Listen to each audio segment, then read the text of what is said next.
Camping can have bugs, hard ground, and extreme weather, but that's what makes it an adventure. I'm Beth. And I'm Joey. Join us as we hear stories of success, failure, and all things camping. Let's conquer camping. Well, everybody, thanks for listening to us today. I'm so looking forward to our guests and talking to them a little bit more. We have Melissa and Scott, and they are semi-retired or want to be semi-retired. But we're going to let them tell us a little bit more about them and their story and where they're at and where they want to be. Hey, guys. Hello. How you doing? Great. So I'm Scott, and this is Melissa. We're originally from Queens, New York. My wife actually moved to Long Island, New York, and you'll notice her accent when she speaks. It's pretty clear where she's from. Long Island. So we actually met as counselors in a sleepaway camp when we were 18 or 19. Fell in love, got married, had 2 kids.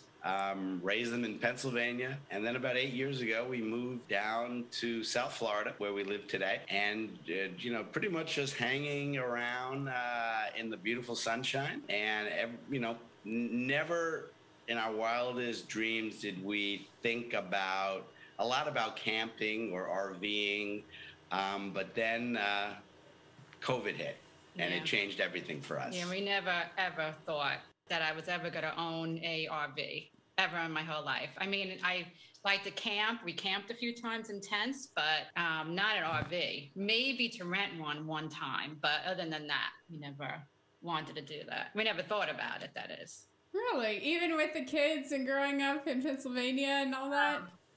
Well, we traveled by car all across the United States, probably multiple times. I was still am a big baseball fan, so we traveled to stadiums all across the country, West Coast, South, North, Northeast. But we always stayed in either a hotel. At best, we stayed in maybe a cabin, an occasional tent, but not a whole lot of camping. The closest we probably came to like RV life was the Robin Williams movie, RV. That was probably the only thing that, we knew about RVs. I never knew that people full-timed in RVs until recently.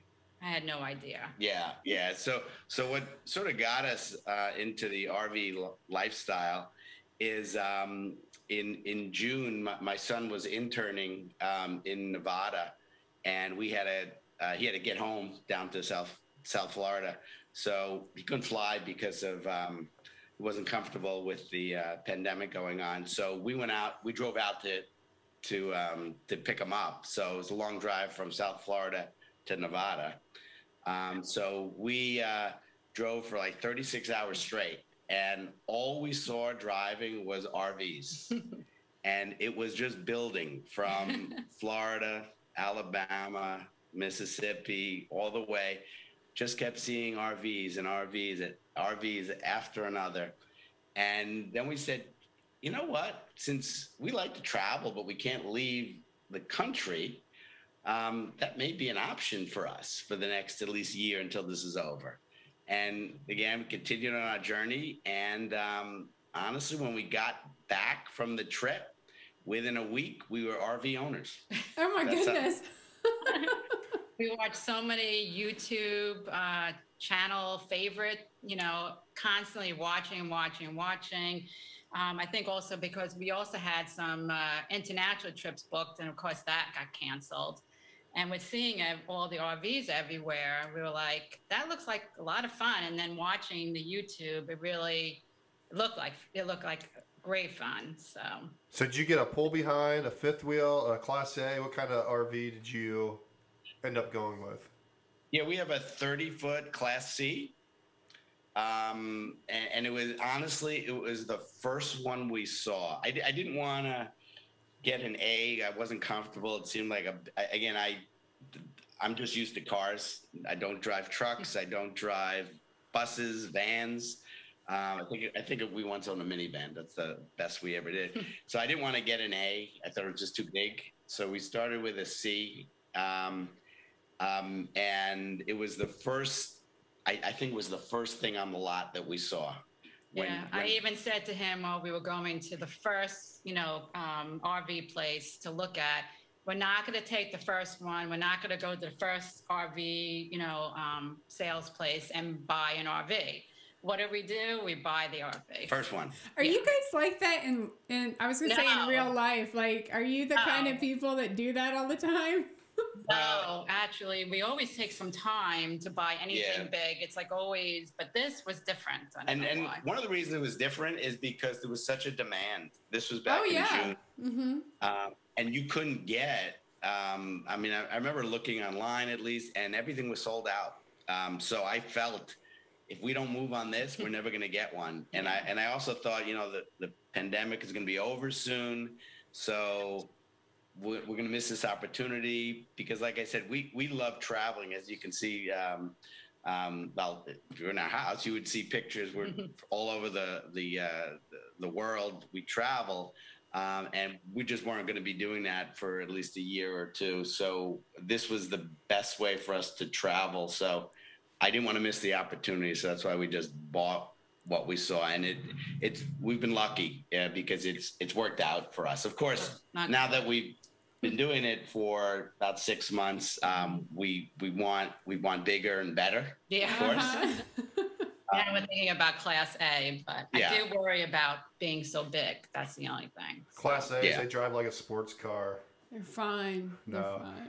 I have a friend of mine that listens to our podcast, but she doesn't know anything about camping, and she said, "Can you do something? I have no idea what in the world a trailer versus an RV versus a Class A, B, or C are. Can you explain it to me?" So for those listeners who don't know anything about camping, and you guys may not have even known what a Class A, B, if there is a Class B, what all that is, can you explain to people what a Class C is and what features your RV currently has?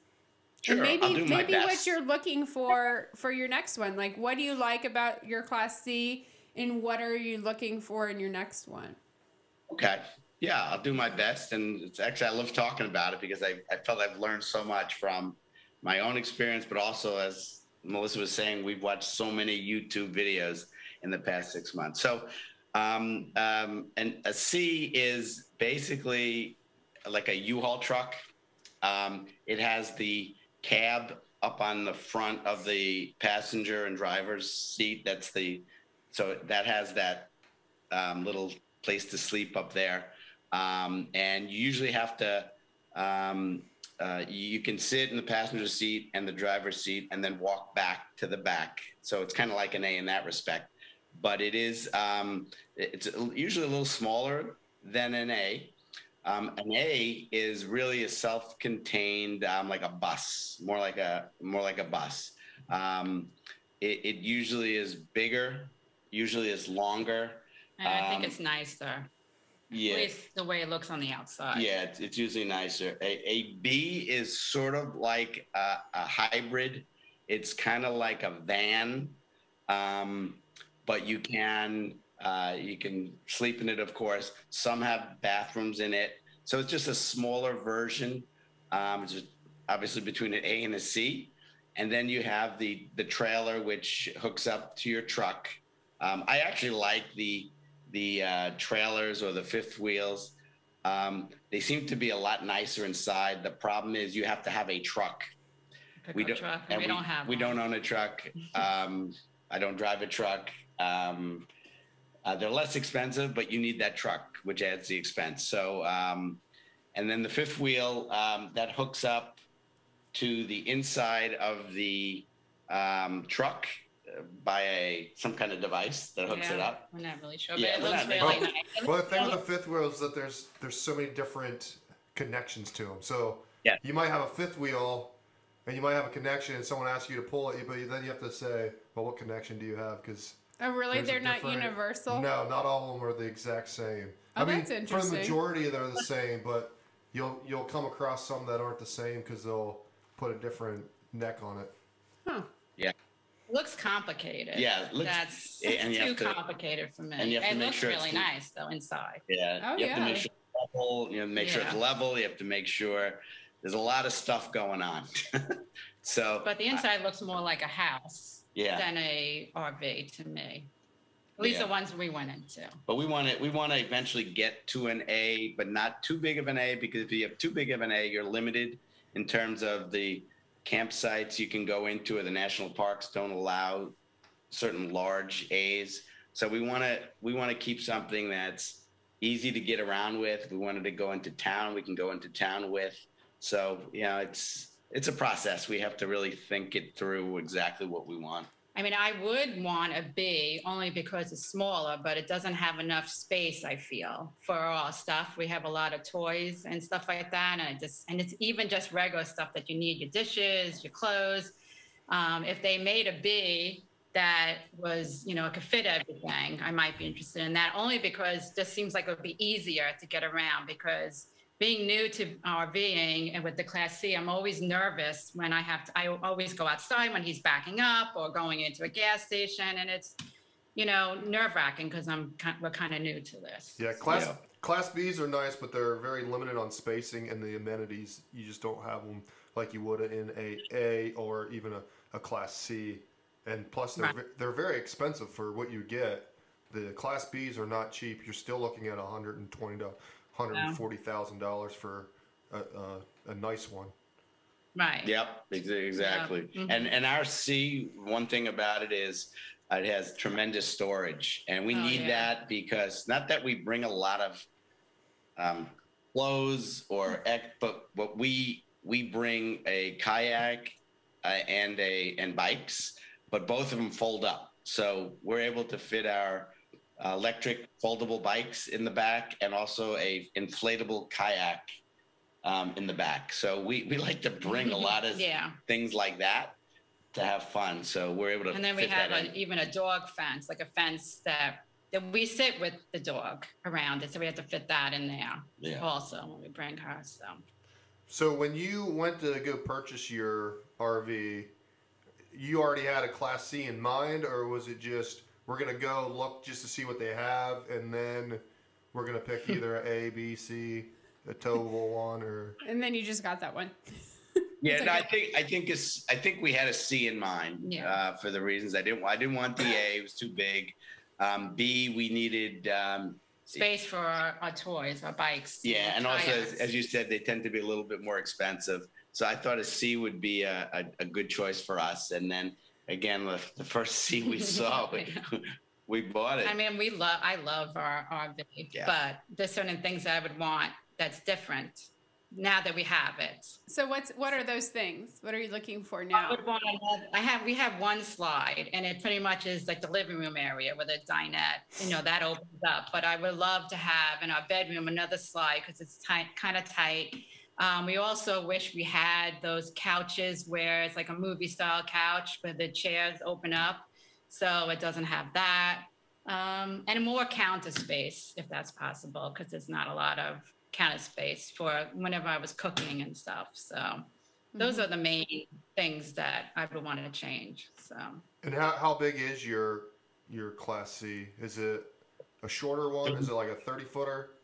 30 feet. 30 feet long. Mm-hmm. Yep. Has one slide. The living room area comes out. But I need we figured out about 4 more feet. So a 34 feet. I think a 34-foot A would be perfect for us. Anything more than that, we would then limit ourselves to where we can go with it, and driving around town would be a problem. So how big is ours? It's 33 feet. 33. So the other one was 36 feet, and that, like, people don't realize even like 2 foot, or no, it's 35 feet. That 2 foot is such a big difference, and it doesn't seem like a big difference, but if you were to live in it, or if you were to use it all the time, that 2 feet of space makes a huge difference. Yeah, I think so. Yeah. And also, if we ever wanted to bring a car, and that's another thing we have to think about down the road, if we're going to go 4 months out of the year, which is our goal, we're going to probably have to bring a car. The way around bringing the car now, we have electric bikes, which are great. So if there's a town or a place we want to go within 5, 10, 15 miles, and as long as it's not on a highway, we can get there with our bikes. We don't need a car. So we don't have any way to tow it right now. But if we're moving around like 4 months out of the year in different places, cities, we may need a car. Electric bikes are a big thing for camping right now. I've seen a lot of campers come in with some really nice electric bikes. So they're really starting to take off in the camping side of things. Maybe that's something we need to promote a little bit better, because our campground goes next to a bike trail that you can actually take up into town, and it'll take you right to the Piggly Wiggly. To the little pig in town, not to the big pig. The big pig's further downtown, but it'll take you to the little pig. And so that's kind of neat. That's good to know. I would never think about that. They go pretty far. I mean, you could, obviously and I got it because I'm lazy. I just figured it's so much. I could go 50 smarter, miles. not harder. Yeah, I could go 50 miles and just light pedaling. It'll get me there. And if some reason you do run out of power, you still can use the bikes, because we have also those scooters. Yeah. But if you run out of power, you can't use it anymore, and they don't go as far. So that's what was our first thing we had. Yeah, we had electric scooters first, and we used those around the house. Well, not around the house. Outside. Wait, how big is your house? Not very big. So let me ask you this. So you guys watch like a lot of YouTube videos and stuff. Yeah. Is it as glamorous as you thought it was going to be? Your camping experiences? No. Is it what you thought it was going to be? I got a quick no. I'll be pretty honest. I mean, we ended up starting our own YouTube channel because what we were finding with the YouTube channels, a lot of them, promote things that they want to promote.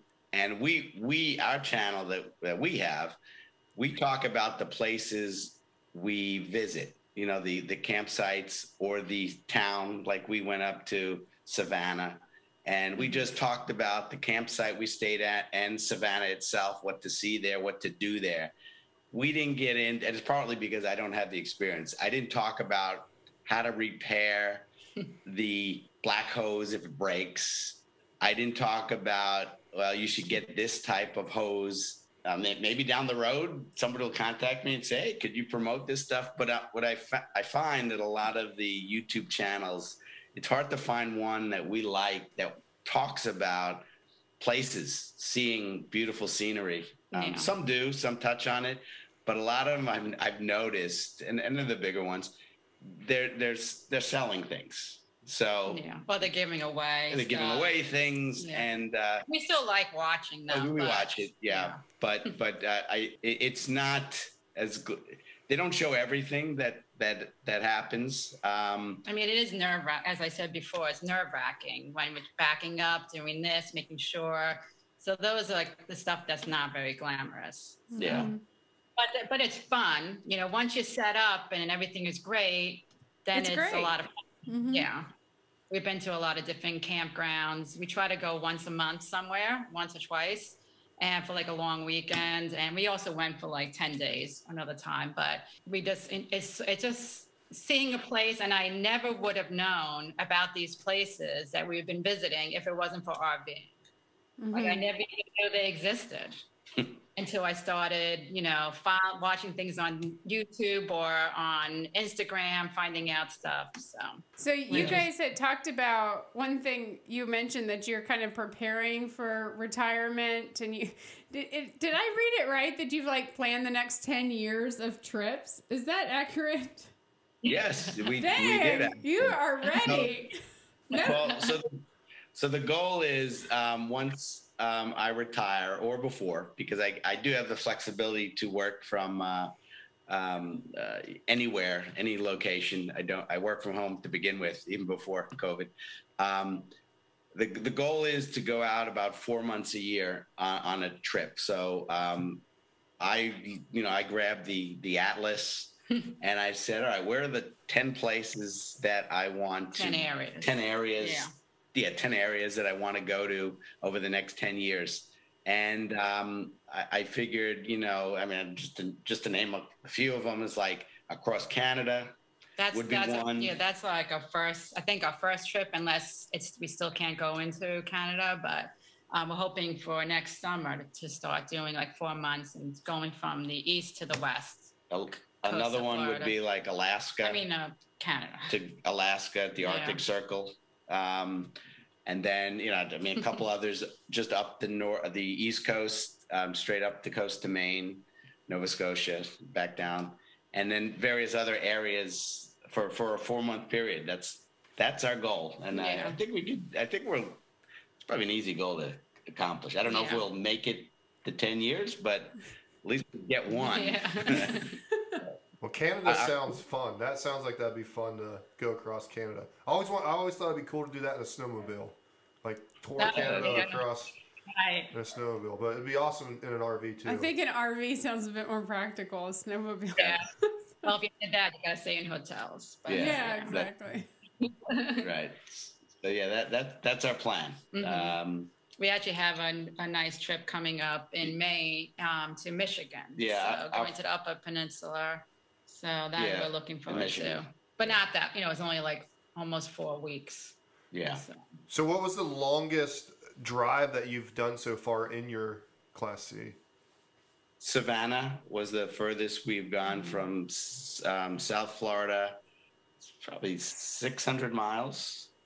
So that's something we have to get used to because even though we didn't have any RV experience until this year, our drives that we've taken all over the country were like we would just drive all day and then stay in a hotel and then see what we need to see and then drive again. But we want to slow down. Yeah, we used to go really fast. Even when we went international, we always, you know, did it fast and then we moved on because we only have a certain amount of vacation. You try to get everything in, but now we're going to try to slow down, enjoy the area. So that's what our plan is for the future. Yeah. That sounds wonderful. Now, where can people, you said you had a YouTube channel, where can people follow and learn more about you guys and see where you're going next? Well, we have in YouTube, if you just do a search for RV Rolling with MJ, and you can find there. And also in Instagram, it's RV Rolling _ with MJ. Oh, perfect. Okay, good. Well, I'll link it all up here. You guys, thank you so much. I can't wait to see where you go next. You're always welcome to come to Eufaula. Oh, definitely going to come. But definitely going to keep you in mind. Add a little pin to your map there. I'll take you out fishing, bass fishing. That's right. Joey will take you fishing, and I'll take you to the little pig. Okay, sounds good. Forward to it. Yeah, definitely. All right, thank you guys. All right. Nice meeting you. Thank you. Yep. Bye-bye.